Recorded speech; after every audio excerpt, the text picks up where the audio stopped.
What's up, folks? I got a 90 something. I swear it's like a 1989 or 92, 91. This is a Chevy S10. I can tell you this though, it got a 2.5 engine in there. It's a 2.5 4-cylinder engine. I didn't bother to put the VIN and Identifix. I just when I get vehicles like, hey, what's the problem we got, and I'm just going to start channeling what we got going on based off complaints. So that's my logic here. So it came in yesterday with the complaint of hesitation. Now, I've been working on this guy's car for years and years and years, almost a decade almost. And I remember he called a while ago saying, hey, I need a head gasket. And I did give him a price, and at the time it was a little high for him. So he got somebody else to do it. And you can definitely see the remnants. You know, somebody went through and did the head gasket. You know, we got an aftermarket water pump. You know, the rust there. Look like we got a little bit of seepage. We have glue. We got gasket protrusion that's smashed. Then we got some more red glue down there. Yeah, more red glue. Valve cover's got a leak. I mean, I swear when I looked at this a while ago, it wasn't as bad, but it was freshly done. But the problem is when people put sealant on gaskets and stuff, that sealant doesn't allow the gasket to spread out and push out, and it contracts and it just stays there. So when metal expand and contract, that gasket doesn't have the elastic effect and push back on it, and it'll promote leaks over time. So we may think we're doing something good, but it's not reassurance. It's just creating future problems and premature failure. So we got a complaint of misfire, hesitation. Person did a head gasket a while ago, some years ago. Yeah, I think we just got a head gasket that manifested again. That's all we're dealing with.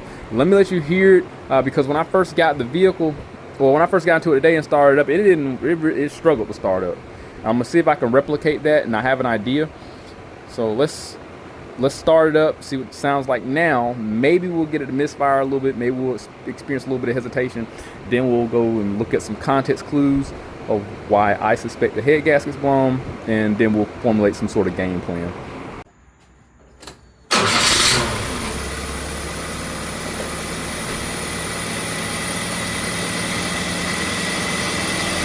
Oh, shoot, camera bouncing back and forth. I don't know how long y'all are experiencing this, but it started up amazingly.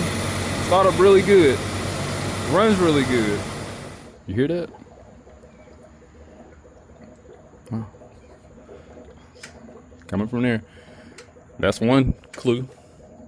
But it starts up really good, runs good. Yeah, we don't need no head gasket, you know. But things like that. This thing ain't been running for about 20 seconds, if that, and now it's already bubbling. Now, could be a defective cap. Could be a defective cap there. Cap don't look that great. Smell it. It smell like metal, coolant, and steam. So that's exactly what it smell like. But it could be, you know, from this last episode of blown head gasket. Here's what it looked like in the radiator. So we got a dry radiator, no water, and then they did put water in it. So that's why you're gonna get that steam clean kind of smell. So we got a little bubbling. We have no coolant in here. Could be a leak, but likely we're probably dealing with it internally. But we did notice the water pump does have a little bit of seepage there. That bubbling, I'm gonna be honest, that's just evidence all day. Blown head gasket. I can do a gas test. Gas test can reveal that there's combustion gases in there. End of story. But let's just keep on. That's probably what I do. I did look in the back of the truck and notice there's some water here. So he likely been, if it's been overheating or showing signs of overheating, he's probably like been topping that off with water. So that's a clue that we're likely dealing with frequent loss of coolant. And being that this is full of water, water's back there, it's ingesting water or losing water in some form or fashion. So let's just do some basic lookovers and see if there's any other signs of blown head gasket. Look at the oil cap. Sometimes, depending on the make and model of the vehicle, you'll get a milkshake looking substance instead of a nice golden fluorescent brown. You'll get a milkshake, and it does look like that. Not conclusive, but that oil does look like we're dealing with a little bit of milkshake. Nothing crazy though. Let's pull the dipstick. That's gonna be a real telltale, especially because he's been adding water in there. If water has been mixing, that and oil definitely gonna go together. Yep. Oh yeah, look how it's brown. It's not black. This is definitely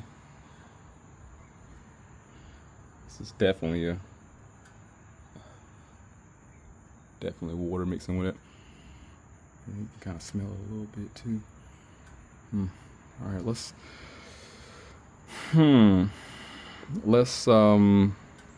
look around a little more. All right, change of plan. I'm just gonna go ahead and just do a gas test because we just simply know we got a blown head gasket. Why am I gonna make it more complex and drawn out? Here's the part number. I'm pretty sure a lot of y'all probably came across this stuff before, but you can get this at O'Reilly's. And what it is, you come with various hoses. It doesn't come with a bulb like some of the other components would, but a vacuum line to be able to agitate the fluid. And you get this like beaker looking thing. You pop that in there, pour the fluid in. The fluid's gonna be blue, but we're just looking for it to change to a yellow color, and that'll indicate simply just a blown head gasket. I've had this for a long time, and my dumb ass had the bright idea of putting brake cleaner in here, and it destroyed it color-wise, so it's not as transparent or see-through as you would think. So the coolant, being at the antifreeze or the water level has been significantly reduced, we're in good shape. We ain't got to do that. But the direction state, you need to drop the coolant level. Because what'll happen, if you do have a blown head gasket and you start it up, it's just going to mix in with it. Ask me how I know. There's supposed to be a line right there. I'm going to fill this fluid up to that line. Right there. Pop it right back in here. And I'm gonna be honest, I really think it's a personal preference if you decide to have the bulb or a vacuum line hooked up to it, being that this is obviously blown and pushing out, it's gonna do it on its own. So let's start it up, watch it bubble. This should transform from blue to yellow, indicating a blown head gasket.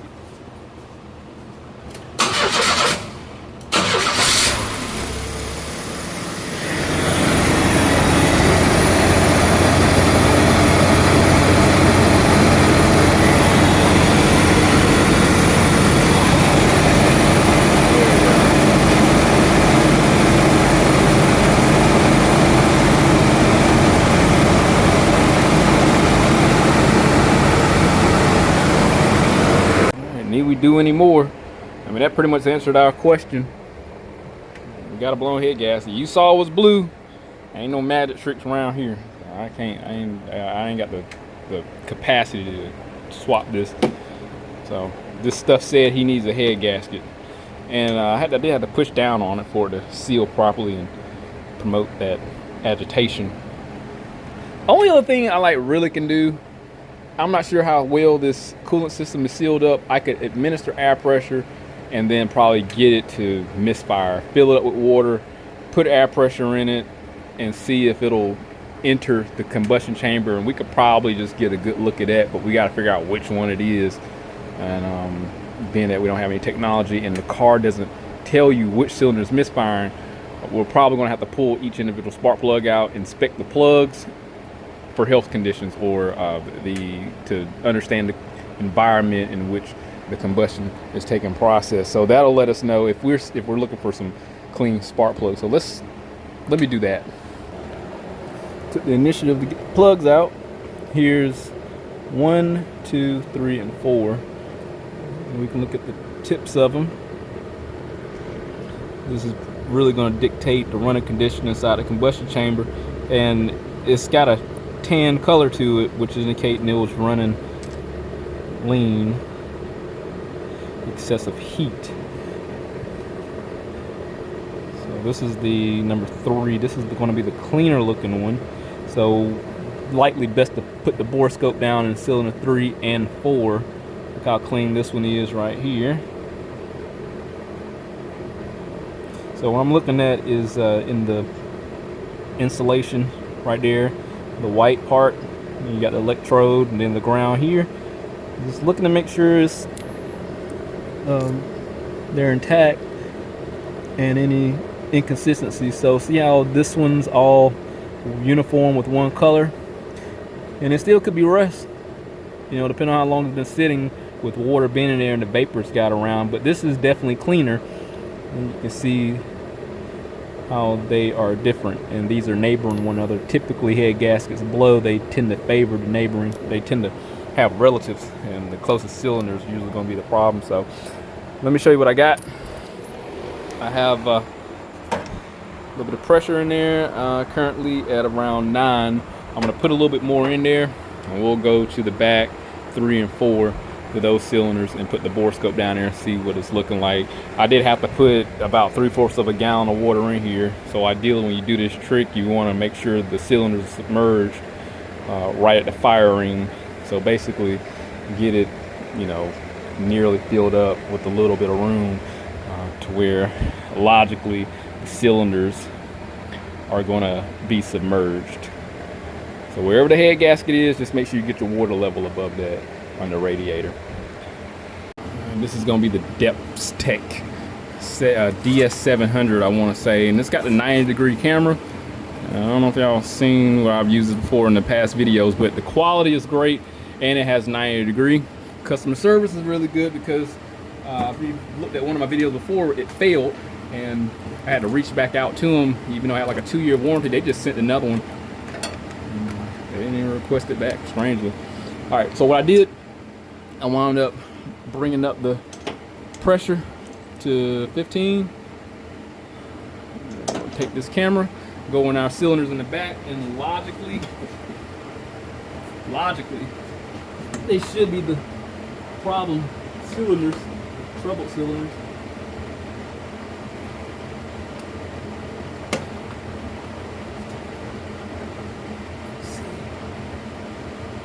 Let's just go to cylinder 3 first.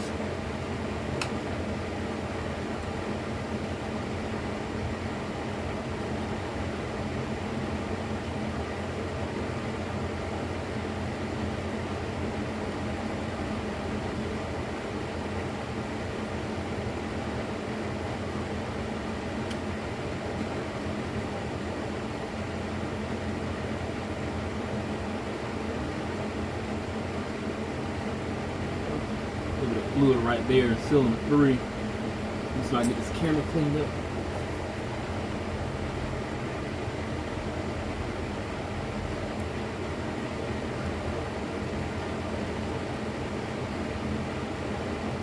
Yep, there you go, cylinder 3.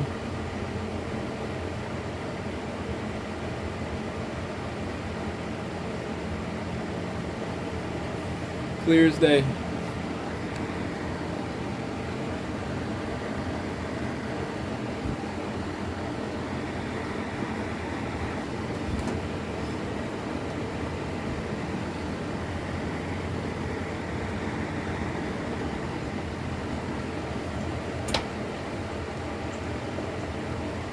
There we go, clear as day.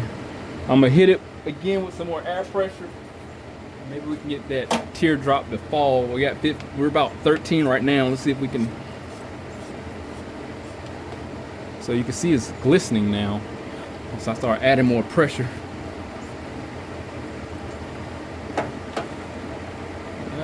It's not pushing out quite yet though.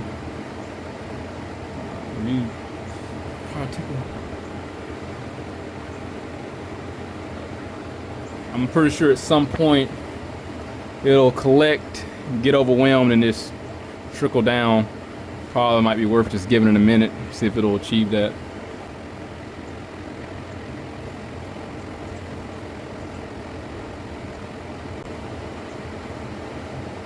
There we go. There we go. All right, let's run on to cylinder 4, because like I said, it should be neighboring. I'm not sure where we're facing it, if we're between, gotta see my hands. I'm not sure where the camera's facing, because I'm hoping that we're probably facing between cylinder 3 and 4, right there, that fine bridge that separate 3 and 4 cylinders. So it may be blown between there. I doubt it. I just highly doubt it. I mean, what are the water jackets aren't going to be around that way. I don't know, but we're going to find out. I'm going to see where the lens is facing, and go from there.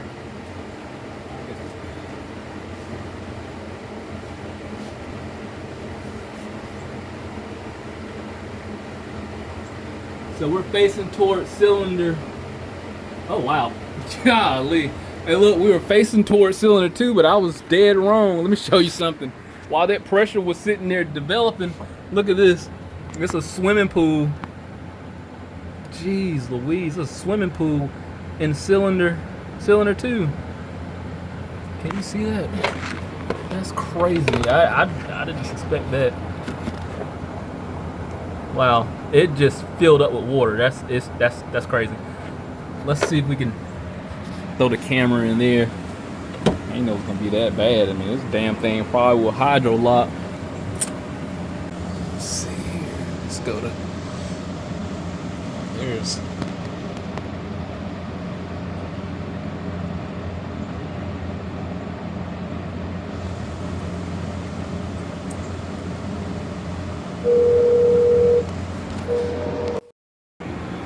Sorry, I had a phone call. But there's our problem. Cylinder 2 is just flooded with water right now. I mean, it's pretty bad. It just a pure swimming pool. Let me see if I can move it around a little bit. Yeah, that's a lot of water. I wouldn't mind trying to see it come out. Let me see if I can get this water out, get like a clean slate, and then maybe we can get the Borescope in there and see the water coming out. I ain't gonna lie, I just turned the key over to get that stuff to blow out. Let's see what we got now.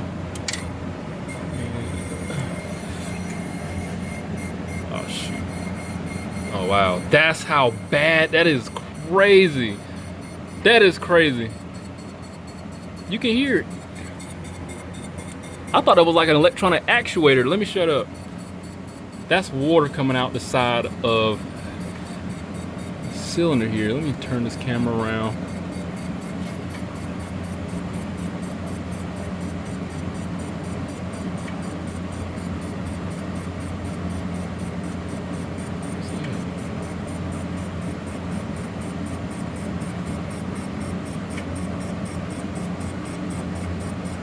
It's got to fill up.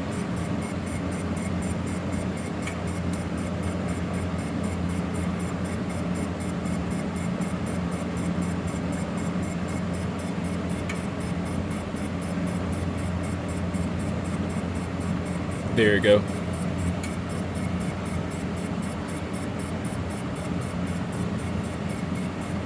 Hold on.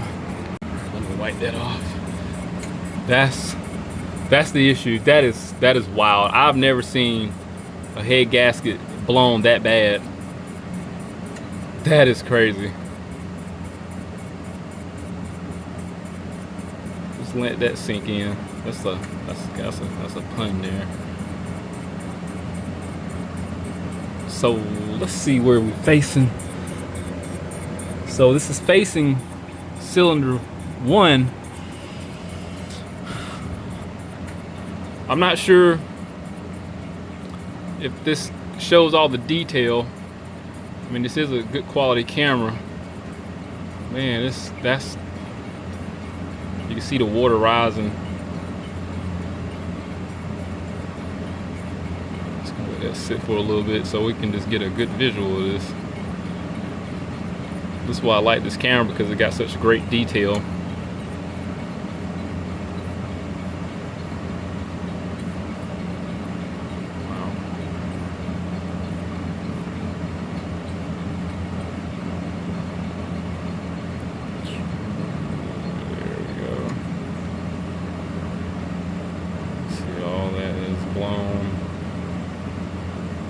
think we're running low on air pressure.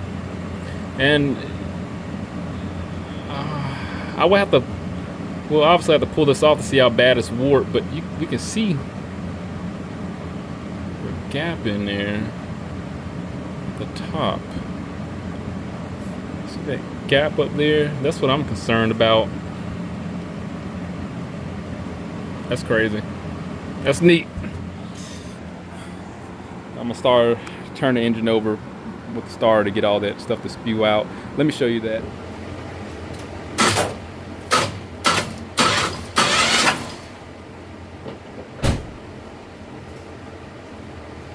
I know some people are gonna have their reservations about that. I mean, the damage is already done, so there ain't nothing you can really do about it. Head gasket's blown, it's blown. There's the piston rod that if it was bent, it wouldn't be running. It'll probably be knocking too. So feel how you want to feel about it. I'm gonna get these spark plugs back in there. So what happened while it stopped spewing out was simply because we ran out of air pressure. That right there will also explains the bubbling when we originally started it up.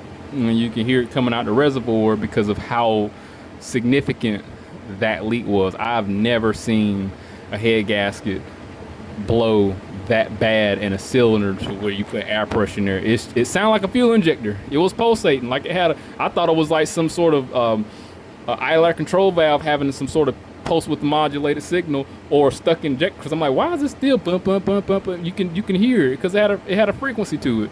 That's interesting, and it had a rhythm. Wow. All right, I'm gonna let the customer know what the diagnosis is, and we could have simply just left it at a blown head gasket with the gas test, but wind up going even further and determining which cylinder it is, where it is, and how it looked. I mean, that visual representation is a lot of. It feeds into a lot of justification. So I mean, I'm glad I got that camera, and Nick, trust me, it comes in handy when you need it. Like I said, it's the Depstec DS700. I think I paid like less than 170 for it or something. But you see the quality. Let me get this put back together. Call the customer, let him know. I highly doubt he's probably going to want to put any money into it. I'm gonna give him another price, probably about the same price to do the head gaskets. I don't know if these heads are cracked. But obviously is blown right at the fire ring of where the head gasket is. As far as how significant it is, we don't know. That's the only thing. We can pressure test it, we can do a visual inspection, but we're not going to know anything until we pull this off. But the good thing is we know that it's 90% going to just simply be a blown head gasket. We could get the head shaved and get a new gasket set on there and be good to go. So, but there's a lot that 10% is pretty significant at the time, because we don't have no evidence on if this head is cracked or how significant that warpage is. Because if the head gasket blew in that spot, it's a possibility it could have been a hot spot. And I don't know if y'all ever had a vehicle that had hot spots in cylinder heads, but it can saturate and heat, and it'll just blow a hole. Things can happen like that too. So we'll see. I'm gonna get this put back together. If anything happens, I'll definitely update. Hit that link, subscribe channel, stay informed, how to reach us my work. See you next one.